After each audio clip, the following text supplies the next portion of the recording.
Tonight's connection isn't just about signal. It's about opportunity, progress, and the future we are building together. Smart, bringing people together.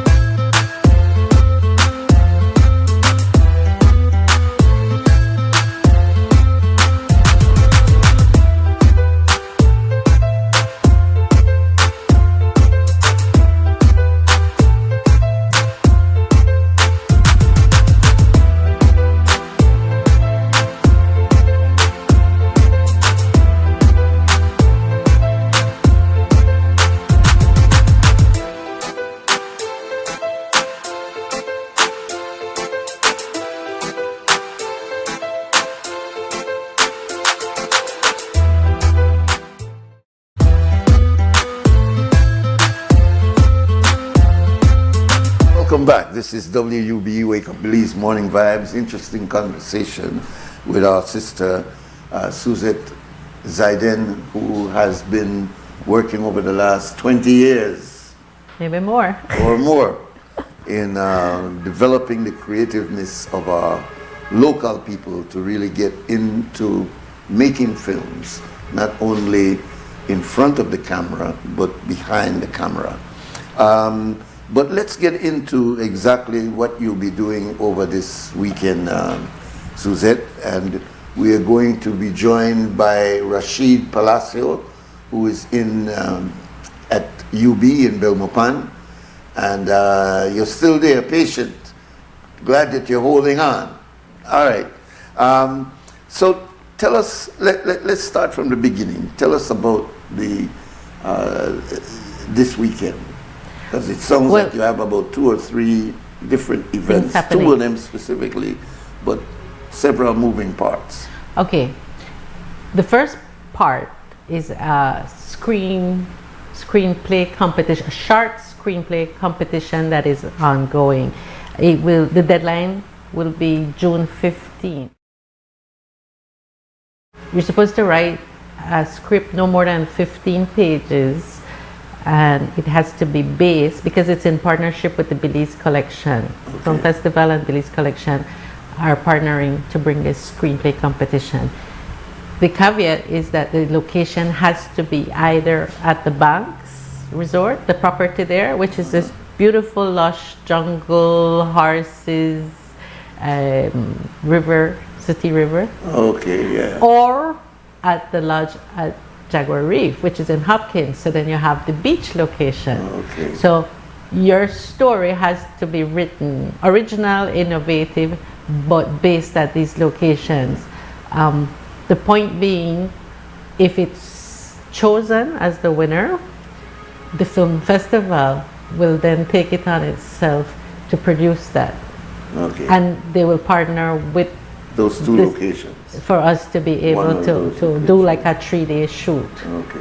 And the winning writer will be able to join us for one day and one night to see the process. I've been noticing a number of short films. I know they've always had short films, but it seems now that on YouTube there are a lot of 15-minute film. In fact, I saw a full story that lasted for 8 minutes the other day, and I was amazed at how well that came out in 8 minutes. So they're not doing these 2-hour, 3-hour films as much as they seem to be concentrating on short films now. Is that what you're focusing on? We're focusing on the short films because it's a good practice role, a practice film towards making a feature-length film. Okay.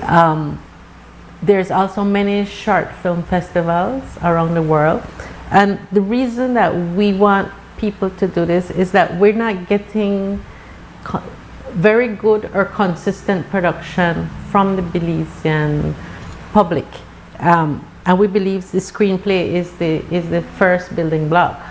If you have to write a good story. I believe our people have progressed far in the technical aspects, I think many of them can handle their way around a camera. They can edit, they can do special effects. They have incorporated the drone footage, so you no longer have to rent helicopters or planes to get aerials. So I think technically we have all the tools and many people who can handle this internally, but they don't have that good story, a solid story like what you were just saying. You saw an 8-minute film that was compact and told a compelling narrative, and we are using this moment, the screenplay competition, and in addition, this weekend on Saturday, we will be doing a screenwriting workshop in order at the banks. So if someone wanted to, who's intending to submit a screenplay to the competition, they can sign up for a cost, this workshop at the banks, which will also include a property tour. Okay. So they can see potential locations for the film. What will you be playing? What will the role that you will be playing in this, Rashid? First of all, Assalamu alaikum, Brother Nuri. Oh, UB will be facilitating a webinar on the first day, so that is for tomorrow. And in this webinar, in collaboration with the Belize International Film Festival, you have a number of individuals from throughout the region who play a role in the filmmaking world, having short conversations, dialogues from, I believe it's supposed to run from 9:30 to 12. 8:30 to 12. And so, and it's free.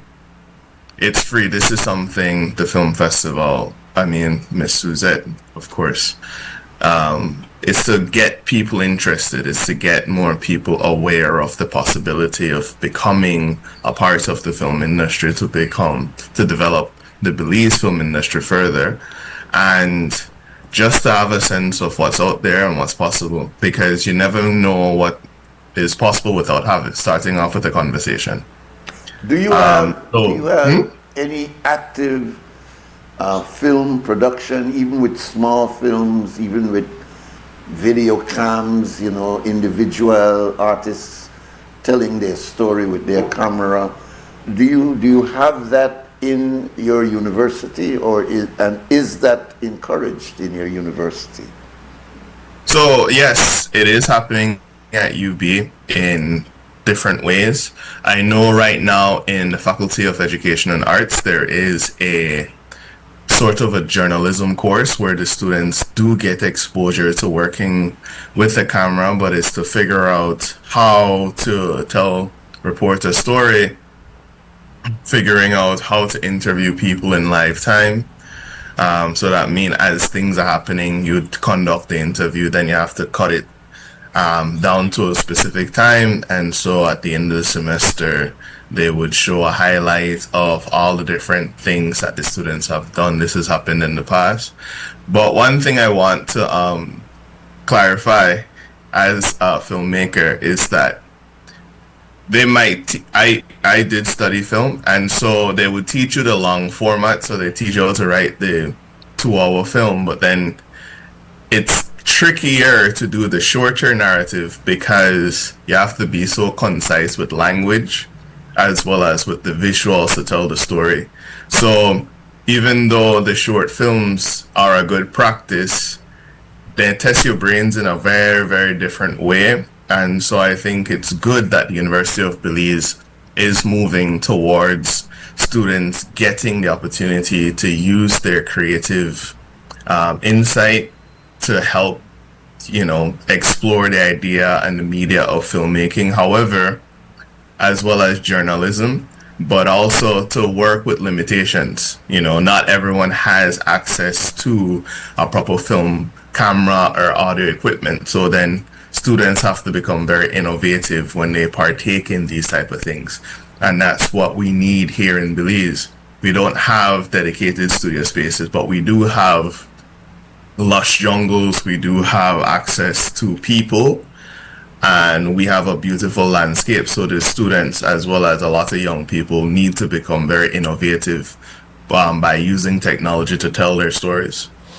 I saw this film, like I said, it was 8 minutes. It was called, I think, Locks. It's by the brother who was the director of Sinners. And this apparently was his first film while he was still in university. And it was called Locks. But here, right? Yeah. I think I've seen it. Where it was in 8 minutes. It started with a visual of his having his locks, being around other guys with locks. And then he's walking and walking and walking, which I guess is the journey he's taking. And then he ends up in a barber shop. And then his locks are taken off completely to bald head. Then he walks and he goes into apparently his home. And then there's this child, it's obviously going through chemotherapy, that has no hair. And so the film ends with him like identifying with this child. And I said, that's a powerful statement in just 8 minutes. And there was no dialogue. It was just visual, but it told the story. So I'm saying that how difficult is that? Well, it's the format for the short screenplay is different than the format for the large feature-length film. Okay. A short film pretty much happens in like 2 acts, and it always ends with a twist, which is what you saw when he took the locks home and identified with his son. There are others online. The lunch date I was explaining, he had won an Oscar for a short film, or at Cannes at least, I believe it was, about this woman. It was just set in a bus terminal, one of like New York, the big bus terminal, Central Station, Grand Central, that has restaurants and thing, and it might have been set in the 50s, 60s, black and white, but this elderly woman was in a rush to catch her train and she missed it and she had her bags, and so she went to a cafe and put down her bags and ordered a salad and went to the bathroom, I guess. And when on the way going to the restaurant, she had bumped into a homeless man and just kind of like, oh, you're in my way. So she goes to this cafe, does this thing, comes back and sees the homeless man eating her salad. And she was like, what the heck? And she didn't know what to do because it was her last pennies and she had a long way. And so she sits in front of him. She was like, he's not going to get my salad. So she sits in front of him and he's like, hi, hello. And he's eating his salad. And after a while, she picks up a fork and she's like, she starts eating. She puts it in the salad and starts eating. And she's still furious. And he's like, wow, well, all right, fine, you want some salad? And they sit there eating it together, but she's still angry. And then there's like a call or something, and she goes away again. And when she comes back, the man is gone. And then she moves over to one more booth, and there's all her bags and her salad sitting there. And that was like, and then she's just like, oh my God, and she starts laughing and goes on her way. So it's simple stories that have twists. Yes, and it appears that Rashid, that short films, 5-minute type of films, is becoming extremely popular now with the what is it called, Damien, and on these other moral stories that you see the guy who is really, really mean, and then at the end of it, he feels shame, or there's that type of twist.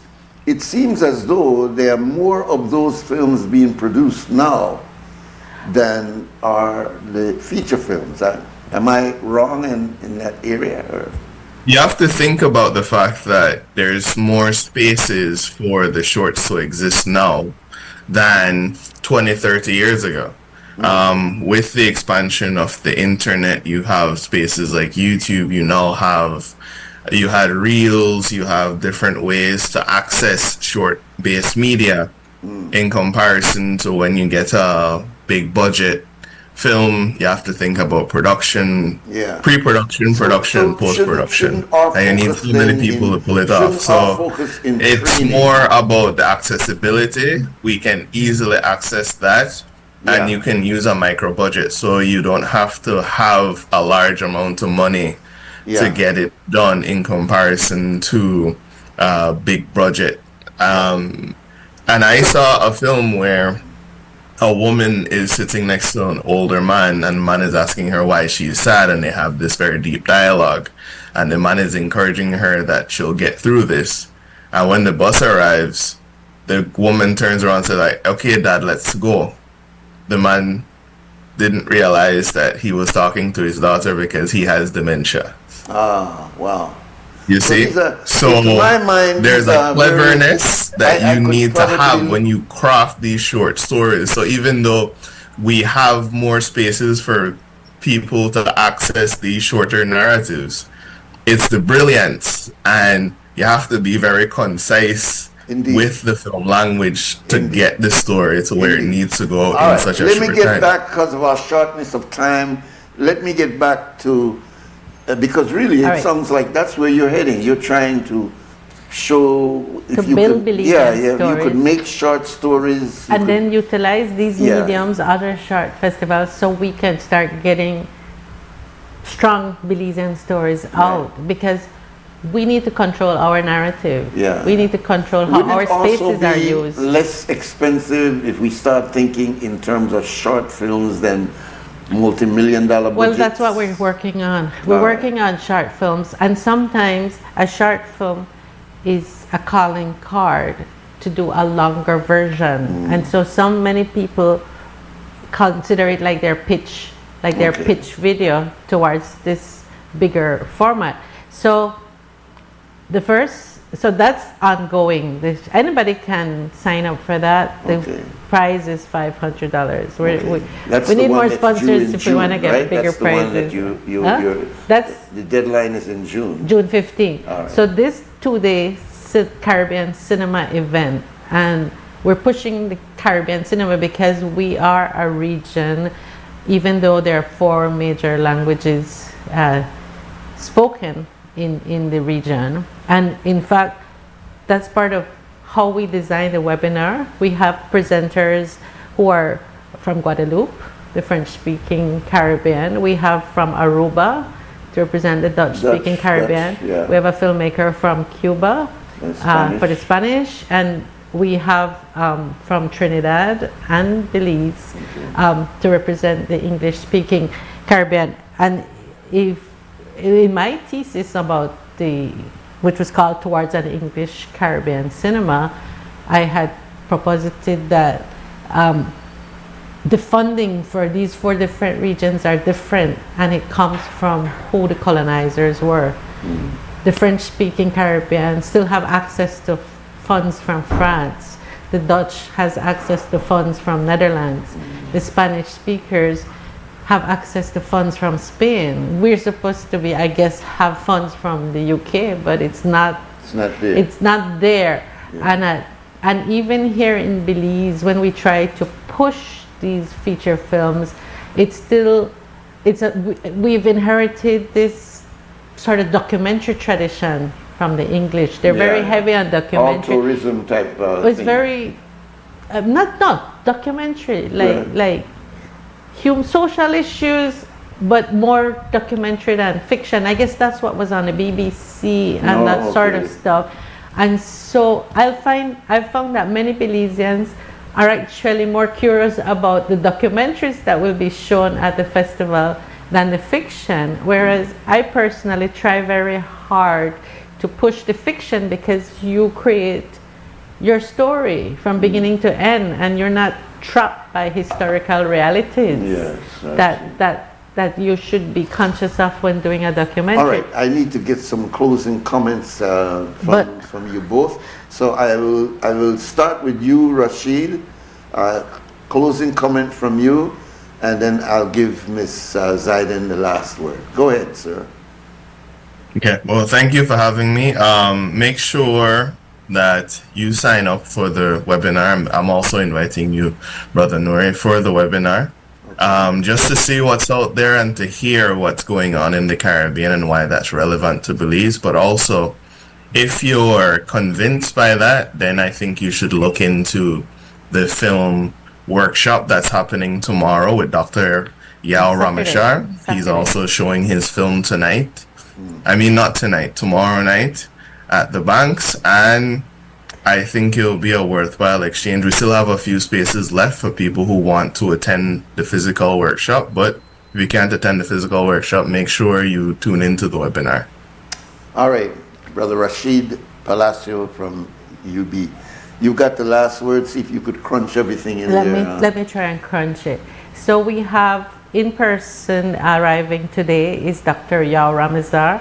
He is, I want to say, the founder of the film program at UWI's St. Augustine campus. Okay. Right now, he has stepped back a bit, so he's a senior lecturer. So we've invited him here to showcase his feature film Friday night at the Banks for a dinner and a movie, watching a movie in an elegant setting with a gourmet 3-course meal.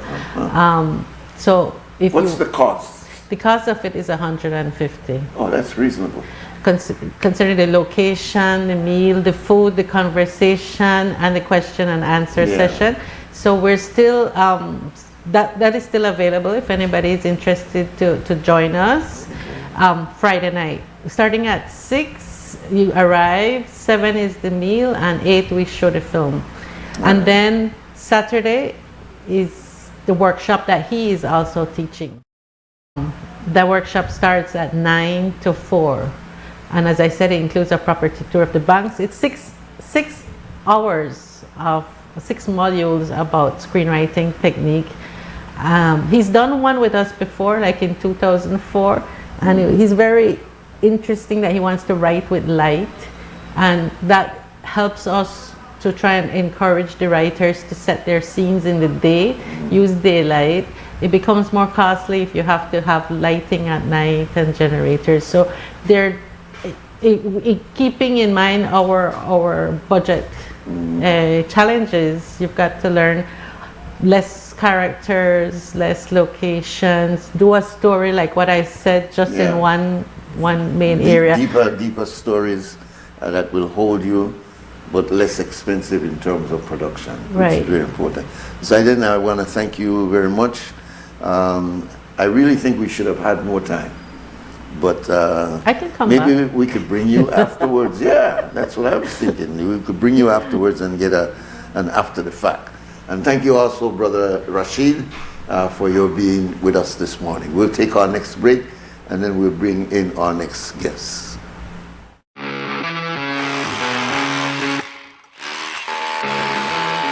When the job demands more, Milwaukee Power Tools are designed to handle the toughest jobs on the construction site. If it's speed, durability, and performance you need, Milwaukee is the perfect choice. For unstoppable power at an unbeatable price, make it Milwaukee. Nothing but heavy duty. Available at Benny's. Quality and savings.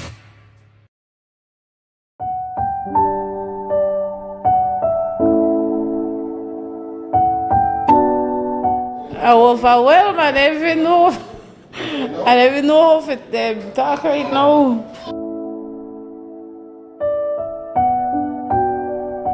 Estamos súper emocionados, estoy temblando, súper agradecida con todo. Ellos súper felices.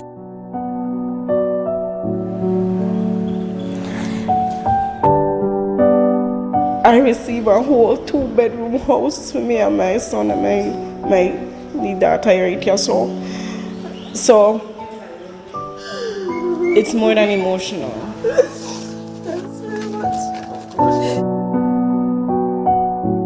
I'm grateful as a single parent right now to actually own one.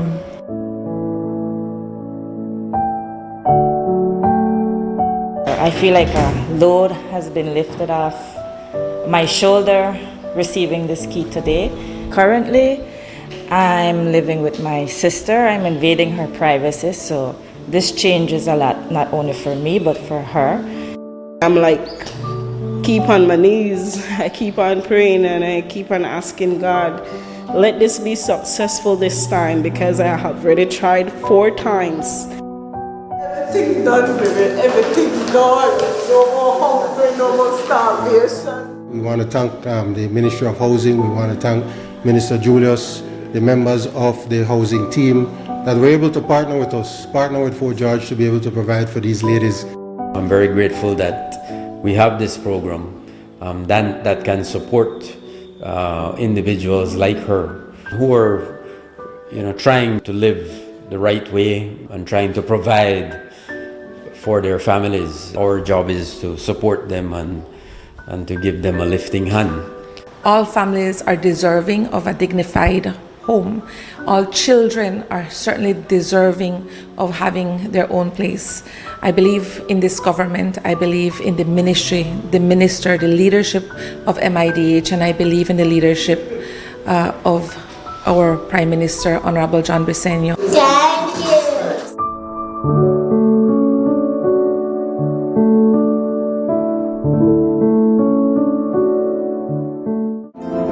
As a small business, I started to attend pop-up shops like many other businesses, and we found that our customers wanted to pay by card and not cash.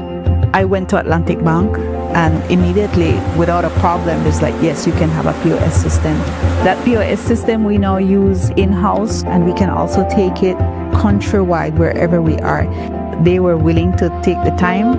They were willing to be patient with us as we grew our business, and that, for us, that meant the world. Atlantic Bank, building the future together.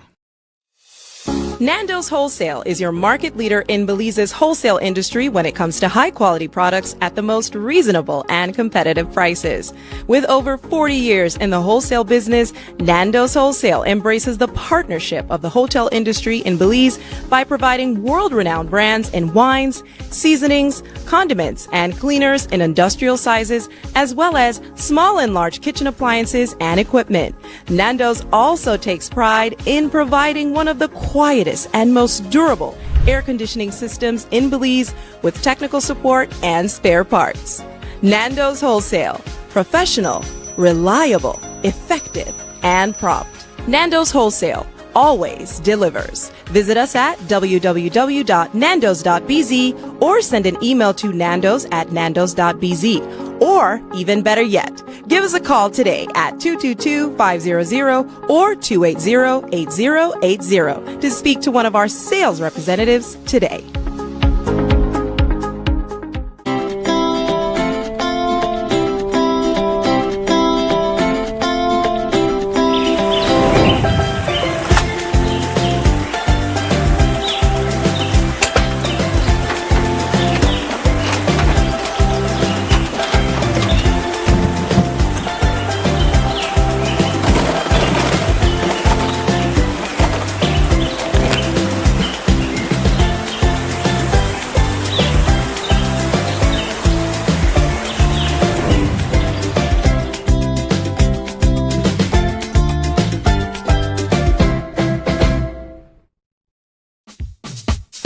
Whether you are a busy person or stuck in traffic or having an adverse or very demanding circumstance, tension builds up, causing you to be stressed out.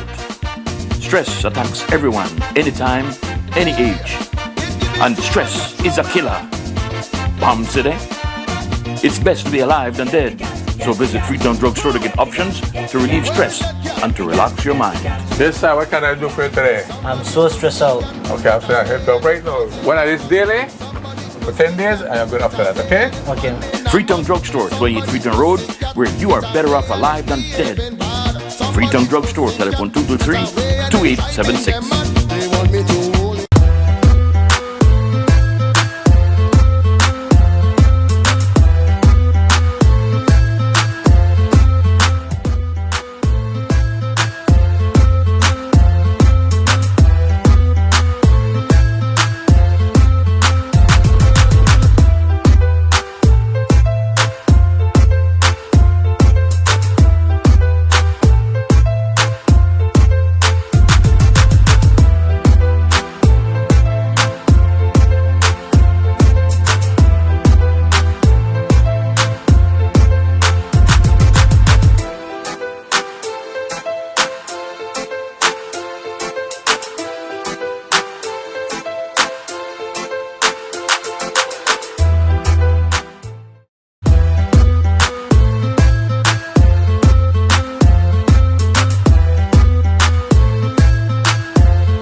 WUB, Wake Up Belize Morning Vibes, and I'm honored.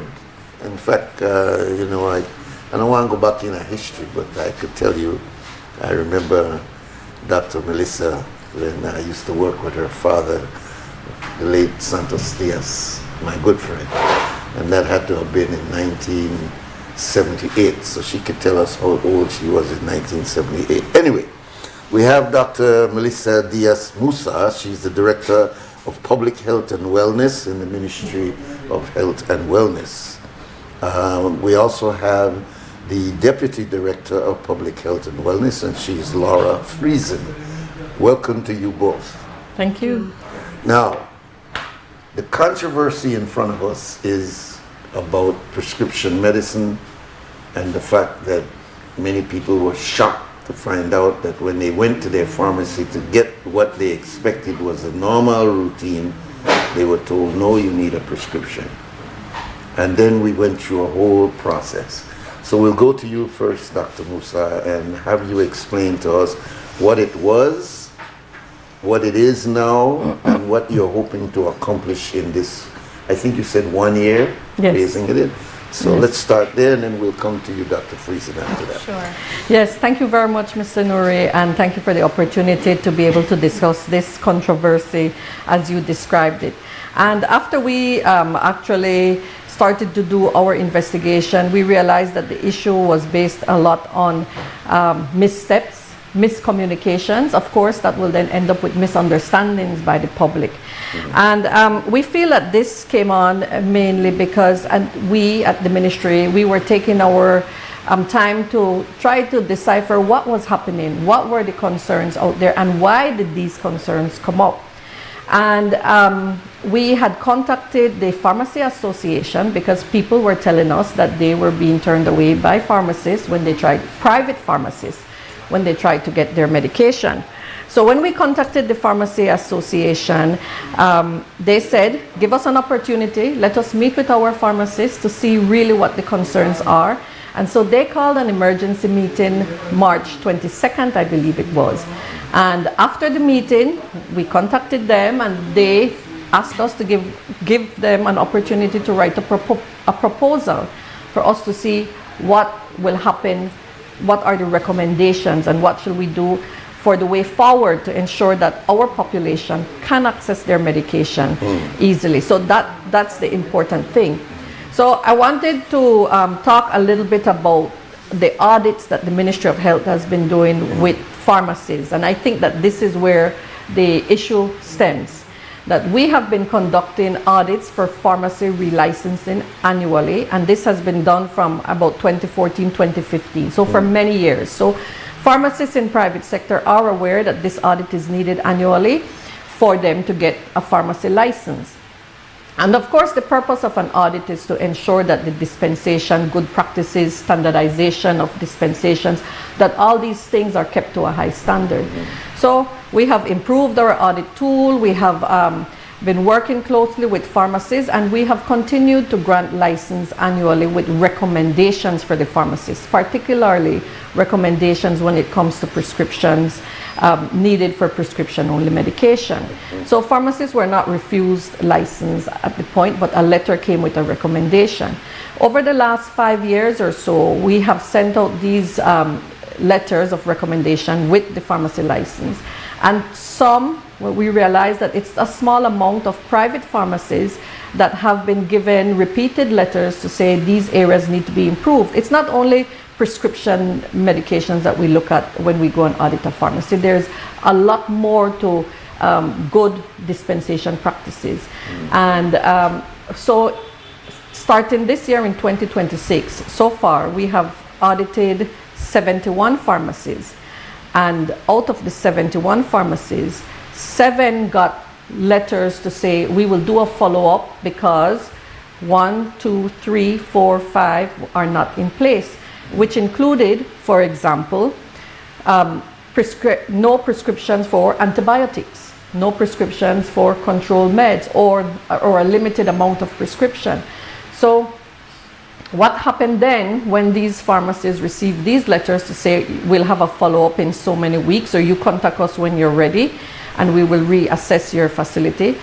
pharmacists in the private sector wanted to, and quite rightly so, make the situation right. They wanted to make the situation better. So they started to ask patients when they come in, can you kindly give me your prescription? Because the Ministry of Health will come back and check, and we have received 5 letters over the last 5 consecutive years to say that we need to strengthen this aspect of good dispensation practices. So we realized, after looking at our audits, we've done a comprehensive check on what has been happening from 2014, 2015, and not a lot has changed in that regard. But we realize now that this is the issue. The private pharmacists who have been given follow-ups are now putting things in place to ensure that they're meeting the standards like the other pharmacies. So now that we realize this, that this is the situation, meeting with the Pharmacy Association was really the important thing that we had to do. Meeting with them and then coming up to some recommendations with them, and as you have seen, the Pharmacy Association has put out an excellent press release clearly outlining what the next steps are. For example, a 12-month phase-in for prescription medications that you need to present a prescription, ensuring that if a patient is known to you as a pharmacist, the patient has come to you continuously for your chronic meds, for your contraceptives, go ahead and give them their prescription. That prescription that medication was initiated by a healthcare provider. So we want them to go ahead and then do the education aspects. Let the patients know. You know, some patients have been on chronic medication for 8 years, 10 years. This is a time now you need to go and see a doctor. You need to do your lab tests. You need to do your checkups to make sure that everything else is okay with you. So we want to say that we, after talking to a lot of pharmacists, after talking to patients, we think that our population is very compliant with what we have been saying. The women that we've spoken to, Ms. Joan Burke from BFLA, we're all on the same page, because public pharmacies, polyclinics, NHI clinics, BFLA, they are doing it the way that is recommended. You go in, you talk to your healthcare provider, you get your initiation of your medication, and you get it free of cost in most of these places. So these are the strengths of our working relationship with these agencies. And we want to remind the population that it's not about the persons who are going to their health centers and going to their facilities. That continues, and you know, as I said, the majority of our population is compliant when it comes to seeing a doctor for chronic disease meds and contraceptives. But Dr. Musa, well then why this explosion that took place a couple of weeks ago? If what you're saying to me sounds like you had it under control, had an ordered, structured movement towards compliance. So why, you mentioned Ms. Burke. Ms. Burke was very critical of this decision on the part of the ministry to seemingly want to impose something that people were not used to, and then you started hearing all the negative effects of trying to put that into practice immediately. So, but what I've listened to you just now, and it sounds as if there shouldn't have been any problem at all. It was already being worked out. So why the discrepancy? Well, I think it's specifically for that, because of the miscommunication and misunderstanding. But where because did it wasn't from? Was it from your ministry, or No. where did the miscommunication?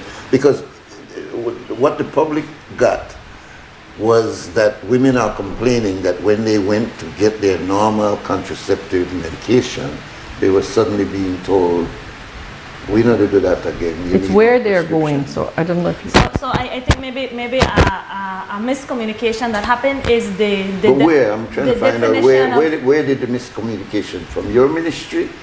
From the Pharmacists Association? Or the public didn't understand? It's a series of misunderstandings. I think the largest part is that the public didn't understand. For example, contraceptives, emergency contraceptives are over the counter. They have been for years. Okay. Other types of contraceptives, the good practice for those is that a healthcare provider that is trained, a nurse, a doctor, sit downs with you and discusses with you what are your needs, what risk factors do you have, what do you want out of this contraceptive, and then dispenses or prescribes that contraceptive. So what happens, and we were caught maybe a little unaware as to the amount of persons that were not following this good practice. They maybe were accessing contraceptives without having any evaluation initially by a provider. But doctors, you both sound as though you're not taking any responsibility for this at all. And I'm saying it doesn't sound like how the process went. In other words, it appeared in the public as if one day the rules changed.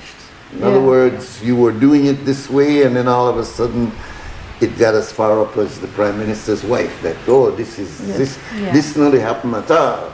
So, but what both you and Dr. Melissa is saying to me is that you all were following a procedure to rectify.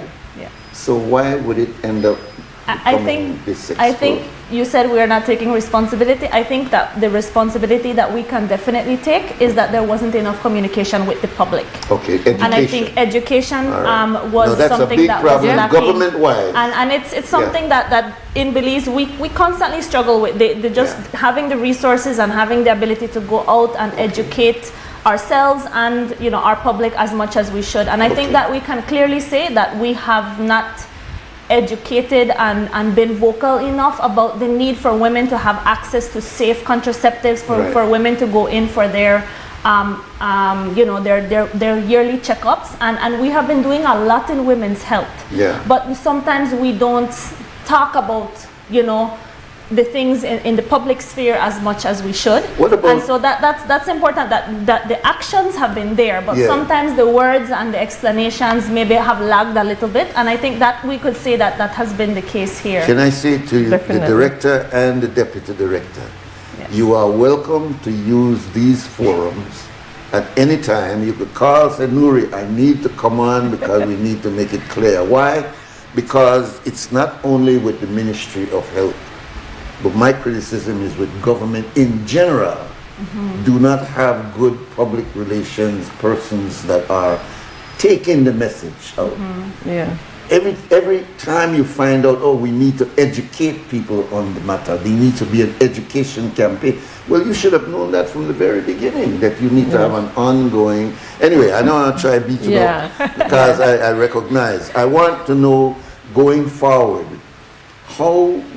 One of the concerns that I was able to flag is what happens in rural areas where I personally have seen persons who are not pharmacists dispensing medicine in a rural area drugstore, or an area that you could get your drugs.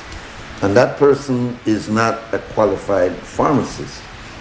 I am wondering if that's not a red flag for you, because in fact this is not even a qualified person to be dispensing any kind of medicine at all. Do you get a lot of complaints like that? Well, we haven't gotten a lot of complaints about that, but as soon as we get complaints, we do address things like that, and that goes hand in hand with what we're talking about today, to try to put safeguards in place to ensure that the public is accessing and the medication in a safe manner for them. And someone who is not a pharmacist should not be dispensing prescription medication. Prescription medications are prescription medications for many reasons, and explanations on how to use it, potential side effects, time frame for using it, all these things are very important. But you've mentioned the rural area, and on other talk shows this week I have also spoken about the access to care in rural areas. And we have a health system in place that we have our community health workers. I've spoken about our community health workers, over 300 community health workers in many villages and many rural areas across our country. And they are literally our eyes and ears. They have been trained, they go house to house, they have certain medication that they have been trained to dispense as well in emergencies. And they work very closely with our rural health nurses who staff the health centers in our facilities, and rural health nurses work with mobile clinics, our mobile clinics. Our mobile clinics go into smaller villages. There's a set schedule. The villagers are informed, and people go there and pick up their contraceptives 3 months at a time, 6 months at a time, depending on if you're well, if you are doing good with this contraceptive, the nurse gives that contraceptive to you, and all of this is free of cost. So the access is there. People might say that, oh, health centers are not open every day. Well, the days that they're not open, sometimes the nurse is on a mobile to another village close by. But most of our rural facilities have health centers that have nurses staff there continuously, and they live upstairs or they live in the village as well. So that really helps with access, not only for contraceptive. So if we could move away from the contraceptive now, because that was the point of despair. That's what created the But Dr. Friesen wants to talk a little bit more about the contraceptive, Oh, if you you'd want- allow her. Look, listen.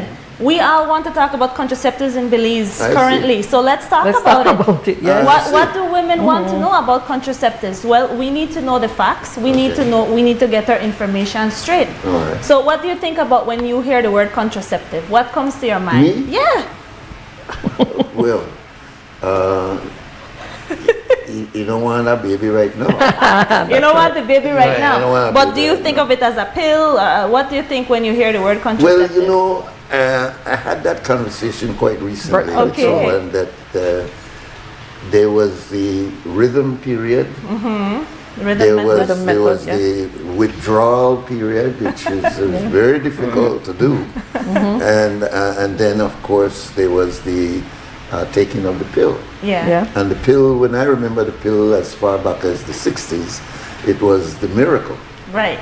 Right. But it was the miracle for the woman who no longer has to be worrying about how might get pregnant. Yeah. And so it became a kind of a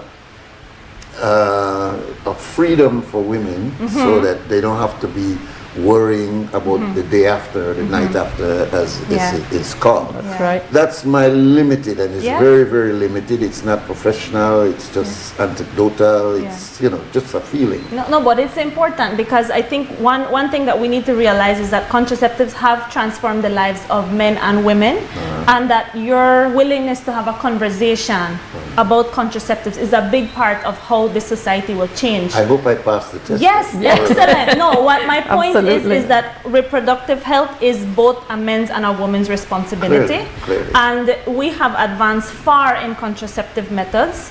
For example, we have the pills were the first kind of to come out, but after that a range of methods have come out, and many of them are safe, especially for long-term use. And so I wanted to mention specifically for the public to know the services that are provided by Ministry of Health include pills as well, but we also have long-acting methods. So long-acting methods are for any women who know already that they don't want to get pregnant in the next year. So if you are out there and you know that, look, I'm going to school, I'm graduating in 4 years, I don't want to get pregnant, or I just had 3 babies and I don't want another one in the next 3-4 years, or you have a wife that has, has a career and doesn't encourage her to get a long-acting method. Long-acting methods are easier to use because you don't have to remember to pop a pill. What are the names? So the main ones that we have available in Belize, the first one would be the IUD. So an IUD is a little copper, copper T. Is that the coil? Yes, That's right. it used to be called the coil, but it is a little copper T. It's about 2 inches long, and it is placed right in the uterus. That's inserted. So It's you inserted. have to see a doctor. You would have to see a doctor. You undergo an evaluation, make sure there's not an infection. You get it placed by a trained nurse or a doctor, and it can stay for 5 to 10 years. Wow. And that has no hormonal side effects because it is a locally active contraceptive. It's an excellent choice. The most common side effect, occasionally it could cause some heavier periods for some people, but many women use it very effectively and they have no side effects. That's the main one. We have another one called an implant. They're little plastic toothpick-like things. They're put right under the skin, right in here. They're also placed, Way up here? right in the arm, like right in your soft spot, right here. Right there. So what? A little toothpick, a little plastic you could imagine, flexible I'm one. trying to figure out how that is connected And right down in there. the clinic. Yeah, Right in the clinic. because the little tube has hormones that is slowly released over time. So it sits right there in your fatty tissue, and it releases the hormones slowly over time, and those Now- are good up to 2.5 years for the most part.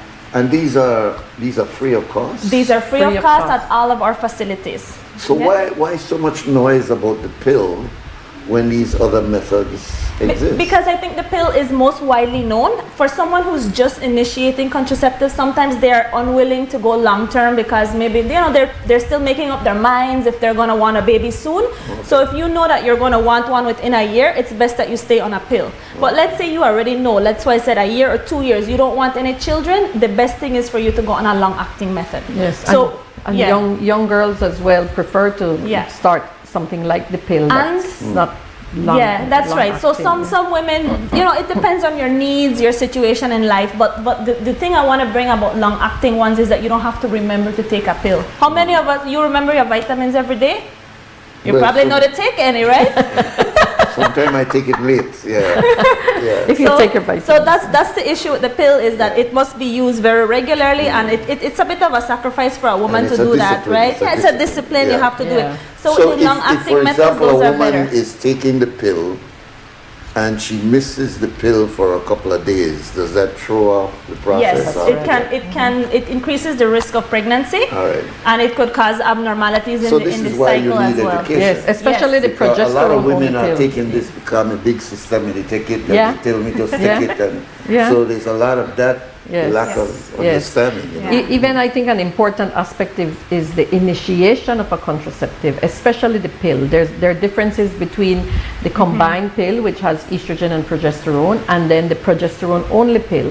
There are differences in the time that you have to take that pill as well. For example, the progesterone only pill, you only have 3 hours. So if you've gone to work and you missed your pill, you have to leave and go home and get your pill, because then you will be putting yourself at risk. With the combined pill, you have a little bit more of a free opportunity to go back in the evening and take your pill. And even when you start it, it's important to know, do you start it on the first day of your period? Do you start, if I'm on day 5, do I start it? You really need These are to- all like or- important things to ensure that it works. You need to be educated Yes. as to Yes. how to do that. There's an old-time method called the condom. Yes, it works, and you know what it's Is good it for? still really? Yes, Prevention it of is STD. absolutely is it for necessary. pregnancy or is it for disease? Both. So the condom, remember, and this is again a reminder for all of us. Contraceptive methods, except for condom, do not protect you against STDs.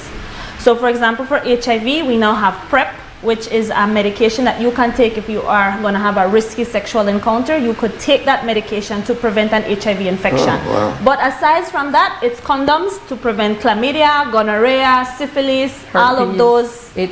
HPV. All of those. The condom is still the method that's used. So for young people who might not have stable partners, it is absolutely necessary, or older people who don't have stable partners. I'm not going to be, discriminate Ages, against yes. age here. Right, yeah. But if you don't have a stable partner who you know that is faithful to you, then the best method is always to use condom plus a contraceptive to ensure you don't get pregnant or diseases. But we have missed two. There's two other long-acting methods.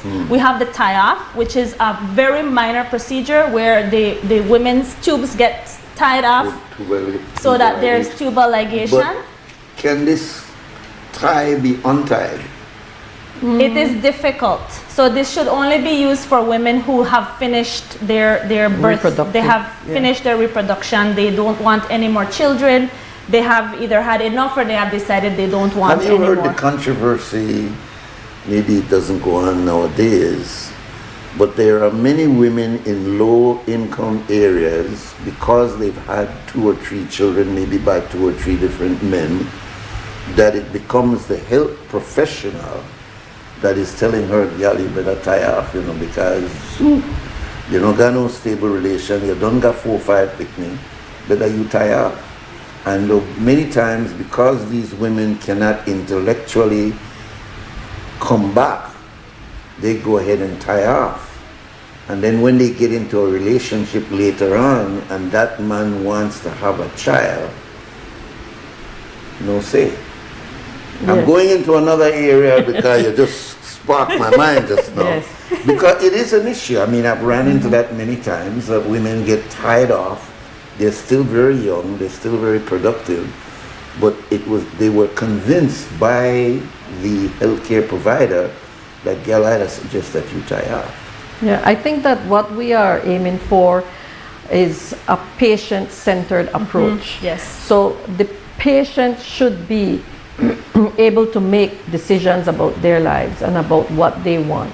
So the healthcare provider provides guidance and information.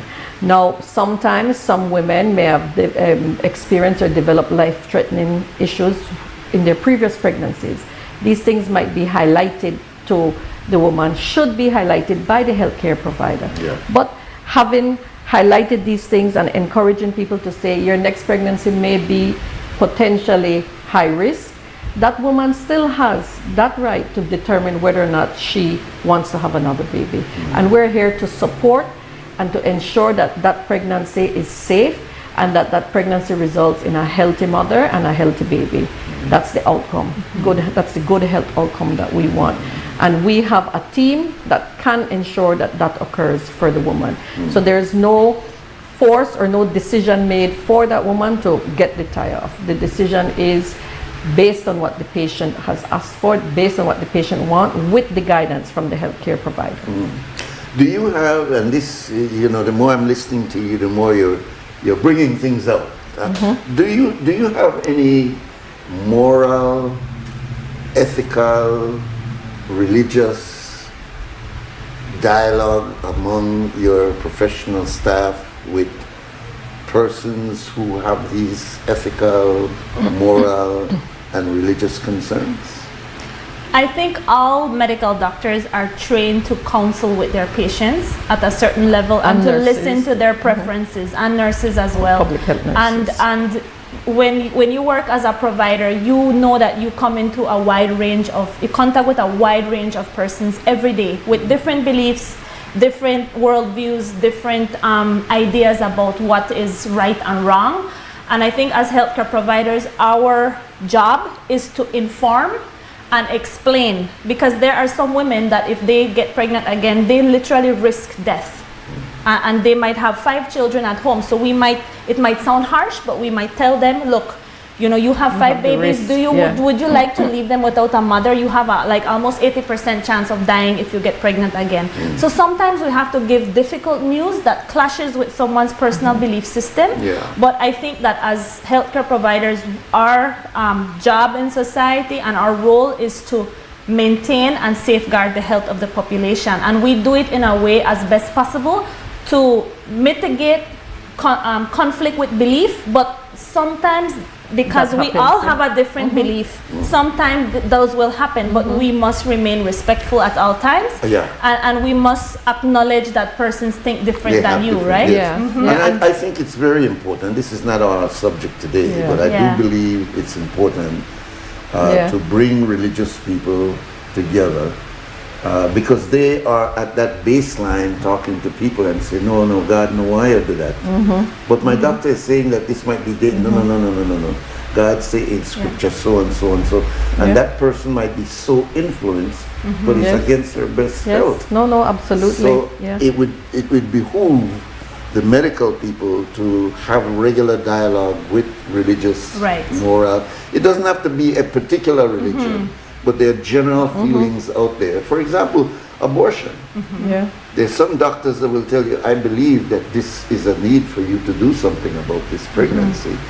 And others will say, no, I prefer to die than to do something like that. So these are ethical questions. And health beliefs, you know, health-seeking behaviors and health beliefs are based a lot on what the environment you were brought up in, the religion you were brought up in, like you said, your influences from your parents and from your friends.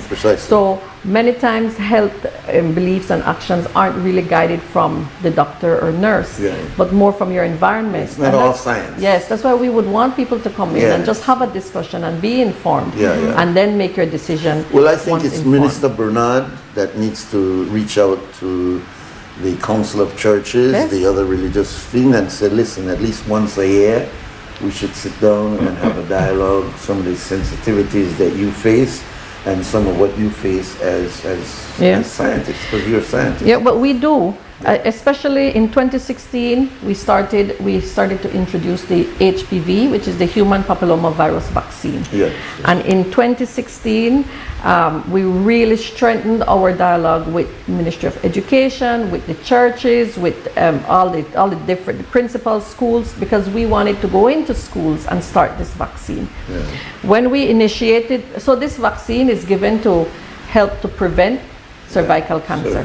And we are working to eliminate cervical cancer in Belize. It is a preventable cancer. It is something that we can do something about, and we have gotten such great buy-in from women in our communities with regards to the HPV. I'm glad you're saying that. I'm sorry to interrupt you, but I could remember a young woman I know 20 odd years ago that died, and there was such a controversy around, she died from cervical cancer. But they was so, the sex was too raw, this and that and that and that and that as to what like a stigma or a blame. And what was said is that, look, there is a germ there that can be prevented, and if had that been prevented, she would not have died of this disease. Yes. So there is a great need to educate young women on this issue of cervical cancer, and it is preventable by this vaccination. And the screening, you have to get your pap smears done and the HPV test. Get it out there. But just to say that since we introduced HPV in 2016, 2025 has been the highest that we have reached in terms of our target. Okay. In the past, from introduction, it had started very low, 18%, 20%, then it went up a little bit. Then COVID came, it dropped it back down to the 20s. And our statistics show that 75.9% of our target population are actually vaccinated. So that's excellent. But in addition to that, I just want 2 minutes to mention that we have introduced in 2023 the HPV swab. So it's a swab that's done. The woman can do it themselves. We are targeting women from 30 to 49. And once you have this swab and the swab comes back positive for HPV, right away, right in our clinics, we would call you. You have a time frame. You come in and you can get something called a VIA. So they look in the cervix, they see if there's anything worrying, and they remove whatever worrying has been seen on your cervix. Because we know that over 90% of cervical cancer is due to a form of HPV. But it doesn't mean if you're HPV positive, you will develop cancer. That is one of the risk factors. So if we eliminate that, we are on our way to eliminating cervical cancer in our country. And this is all free of cost as well. Dr. Musa and Dr. Friesen, I will invite you to come back and do a part 2. Because, we came in based on, firstly, this discussion about contraceptive, but there's so many areas, and you're both involved in public health. That's right. You're the directors of public health, so that means every aspect of our health as the public. You're really there. I wanted to bring up the whole idea of access to medication. Besides this, there was this issue of whether your pharmacies had some necessary medication, high blood pressure medication and some others. There was also the concern about a month ago when we saw these issues with people with mental health problems striking innocent persons, that are the right medication for mental patients in stock? And there was someone who called here on the show to say that that particular medication was not in stock. And when I spoke to Minister Bernard 2 weeks ago, he said it is now in stock. But I'm saying that we called you here, yes, to talk about this issue of the contraceptive, but there's so many other areas. Right, definitely. We haven't even started talking about vasectomies yet. See that? That could be a whole hour discussion. I don't even know. On chronic disease. I'm not sure if I want to go into that conversation. It is very important. Yeah, That's right. Yes, it is a form of contraceptive as well. And we haven't spoken about chronic diseases and different programs that we have in place now to prevent chronic diseases. Yes. So all of this we need to talk about. I'll give you a final word. We'll start with you, Dr. Laura, and then we'll get a closing comment from Dr. Melissa, and then we'll have to go because we're beyond the time. But we promise the public that we will invite these doctors to come back as soon as they are able, and continue the conversation on our public health. So we'll start with you, Dr. Laura. Well, thank you so much for the discussion here today. And I guess I just want to reiterate and tell people again that we encourage you to go in and get your checkups. We encourage you to access contraceptive care through our facilities or through private facilities if you need to. We encourage people to consider long-acting contraceptives as a very safe way and effective way to have a longer-term contraceptive that lasts over a year at least. And so we really want to empower women to know what is available to make the best decision for their health and their family. But we don't want to leave the men out. Men's health is important. And also, we want to encourage men to get their checkups. In Belize, there's a lot of resistance for our men to come in and get checkups. And men's health is very important. Men die of heart attacks and strokes more than women do. And cancer, prostate cancer is an issue in Belize as well. So, and aside from those issues, women and men together need to support each other to make good choices for their health. So if you have your partner, encourage him to go in and get his prostate checked. Encourage him to go in and do his checkup. If you have your wife or your partner as well, encourage her to go and do her checkups. Get a consultation for contraceptives to see if the method that she's using is right for her. And maybe there's a better one that would be less strenuous, that she don't have to remember to take it every morning, or something that is more fitting to her circumstances. Maybe she needs a pap smear. I think as men often can do a lot to encourage women to take charge of their health. And I would like to encourage everyone to support each other to access health care and to take care of ourselves, because we all want to reach 90 and be young and healthy and out there running marathons. So we have to start young to do these things. Run marathon at 90? Yes. You don't think so? No, come on. I'm working towards it. You look good. I'm not saying you look 90, but you look good. Far from it. Well, it's important what you're saying. This vasectomy, for example, I didn't want to go in that direction, but it's important that men understand that. But you said something that struck me, that men is very important in trying to tell women about their health. And vice versa. I think it's the other way around, because we have a tendency, and I know why at the grassroots level, why a man no want to go find out about their health, because they figure if they hear something, and that's something they could fret to death. Because they figure I'm the breadwinner, man, this thing might kill me, like diabetes. I don't want to go test and find out if I got sugar, because where I know about sugar, where you do to a man, and all of these are old wives' tale. None of them are facts. But you can't tell the average man out there. If he had even cuss one another, boy, here you got sugar.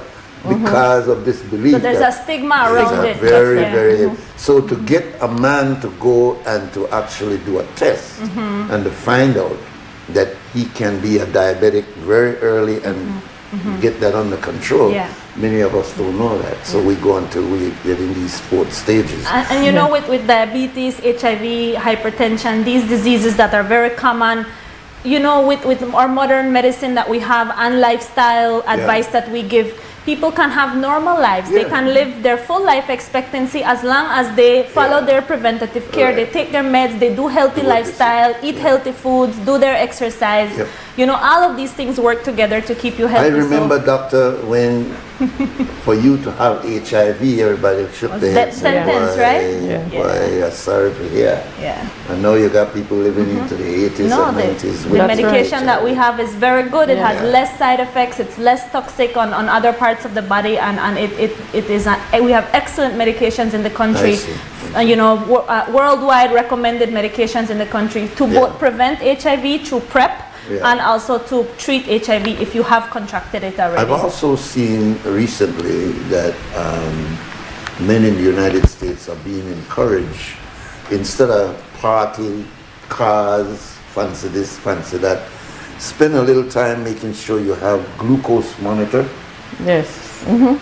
a high blood pressure monitor, Medication. Yeah. an oxygen monitor, all of them which are affordable.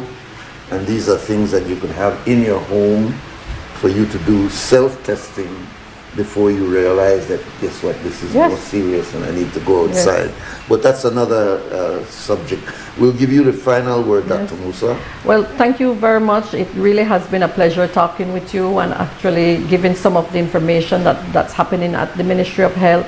And I want to echo what Dr. Friesen had said with regards to access to care, prioritizing your health, ensuring that you do your checkups. But also, I want to mention the importance of prevention of disease. So we have an opportunity now in our country to really work on prevention of chronic diseases like diabetes and high blood pressure. And what are we doing? We're doing some programs like the Healthy Schools Initiative, where we're working towards the gradual ban of sugar sweetened beverages in schools. That's really important. Change behavior takes a little while.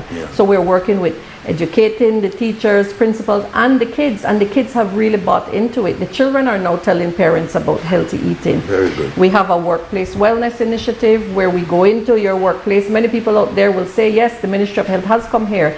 They've checked my weight, they've checked my blood pressure, my blood sugar. We have the healthy municipalities as well, where we're going in and encouraging walking, encouraging group support with friends and family to do more activities. So there are so many things that we can do and encourage each other to prevent diseases from starting, especially chronic disease. In Belize, we know that our data shows that we have significant complications from non-communicable diseases, complications like blindness, heart disease, stroke, amputation, kidney disease. And we're losing our loved ones at young ages secondary to these complications. So we have put a lot of investment in prevention. That's the public health aspect. And putting policies and putting processes in place to educate, like you said, to inform people about their illnesses, and then for people to then make that decision to prioritize health. So that we work very good with a lot of stakeholders, both inside health and outside of health, because we know that many times your health doesn't depend on the health service that we provide, but it depends on where you live, who you live with, what you eat, what school do you go to, where do you work, what work do you do. All these things impact your health. So if we try to work at that level, we will see that prevention will reduce admissions to hospital and will reduce complications of diseases. So thank you once again. All right, thank you very much, Thank you so Dr. much. Melissa. Thank you very much, Dr. Laura. You really have crunched a lot into this time here. I really appreciate it. But we'll bring you back for part 2. We'll take our final break and come back, and we'll close down for today.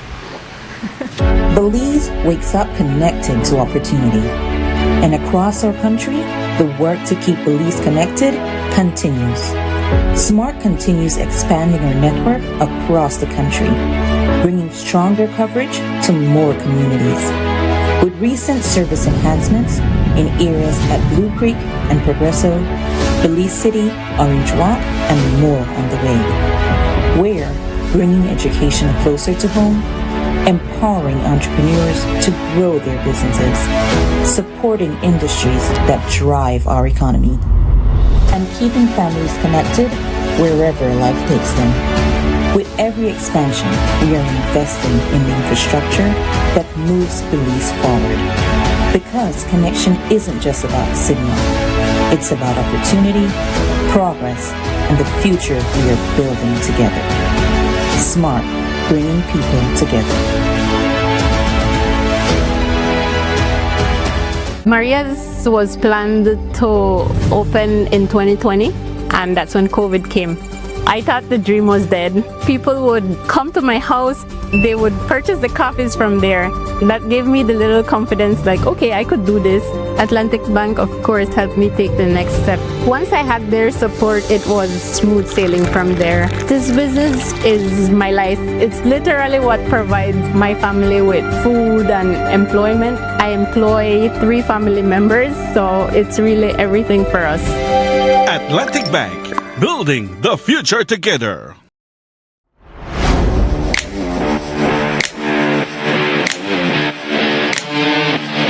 Every great job starts at Brothers Habet with the best supplies and the right support, including free delivery on site, so you can focus on the job.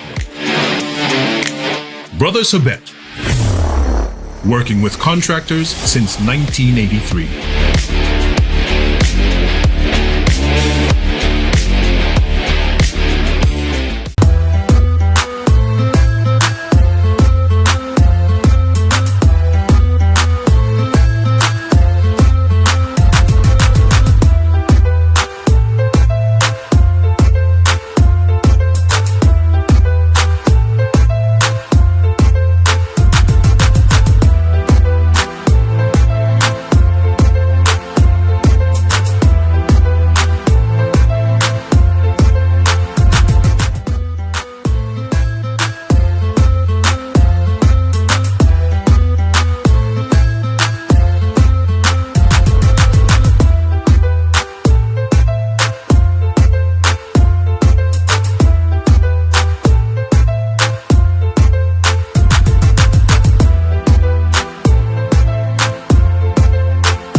right, welcome back, and we have just enough time to give our salams before we go today. We want to thank Ms. Yoshabel from the Belize Chamber of Commerce. We're thankful for having the conversation that we had today also with the doctor, and the conversation that we had in regards to looking at our own set of circumstances that we're dealing with here when it comes to our transport. And we are appreciating very much our discussion that we had with the two doctors in the end, Dr. Laura and Dr. Melissa, and the controversy surrounding that. We appreciate tomorrow, we're expecting to have in the studio our brother, former Foreign Minister, Mr. Wilfred Sedi Elrington should be in our studio tomorrow. We're looking forward to that. We want to encourage you also, if you are able, to participate in the workshops being presented by the film festival.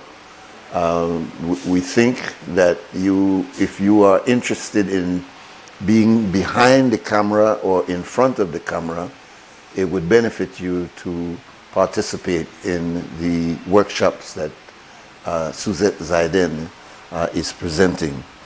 As I said, we're expecting tomorrow to have former Minister of Government, Honorable Sedi Elrington, which should be a very interesting conversation. We've already lined up our areas of concern, and so we hope that you will be with us tomorrow likewise. So Belizeans, well, let me thank the people behind. We were talking about being in front of the camera and behind the camera. Well, we have a lot of people that are behind the camera, people who are the facilitators of this process, the technical people. Downstairs we have Joe Guerrero, Larry Guerrero. Upstairs we have Clifton Lewis, and also we had as our MCO today was Christy Flowers. Belizeans, stand strong and stand firm and do the right thing. For now, Assalamu alaikum wa rahmatullah.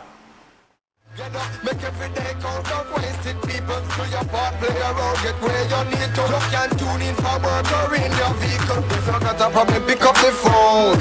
Why wait till the time calling is the show? It no matter even if you're at home. Just call in. Double your bed. Wake up, Belize.